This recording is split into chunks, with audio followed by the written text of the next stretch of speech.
एका भयंकर बैलाच्या रूपात असुर वृंदावनात आला. भगवान श्रीकृष्णाने त्याचा वध केला. पण त्यानंतर जे घडलं त्यातून निर्माण झालं राधाकुंड आणि श्यामकुंड. कंसाने श्रीकृष्णाचा वध करण्यासाठी अरिष्टासूर नावाच्या असुराला वृंदावनात पाठवलं. तो एका प्रचंड आणि भयंकर बैलाचं रूप घेऊन आला.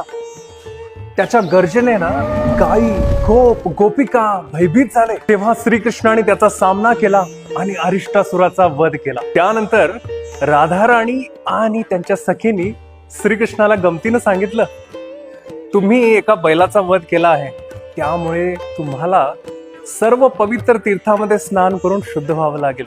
त्यावर श्रीकृष्णाने आपल्या चरणांनी भूमीमध्ये एक कुंड तयार केलं आणि सर्व तीर्थांना त्या कुंडामध्ये प्रकट होण्याचं आवाहन केलं.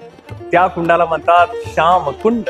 लगेचच राधाराणींनीही आपल्या सखीसोबत भूमीमध्ये खणून एक कुंड तयार केलं. ते झालं राधाकुंड. पुढे दोन्ही कुंडामध्ये पवित्र जल भरलं आणि राधाकृष्णांनी त्या दोन्ही कुंडामध्ये स्नान केलं.